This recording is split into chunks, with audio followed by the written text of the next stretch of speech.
The control panel for the fridge is on the front. Using the far right top button, you can select through the power options. The battery icon is for 12 volts power supply whilst travelling only. The voltage ultimately comes from your vehicle's battery and alternator.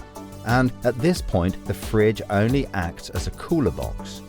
The next option is gas. When selecting gas, the ignition is automatic.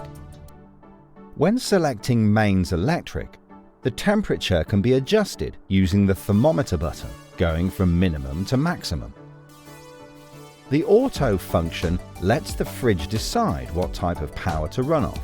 For example, if it can't detect mains power, then it will automatically run off gas.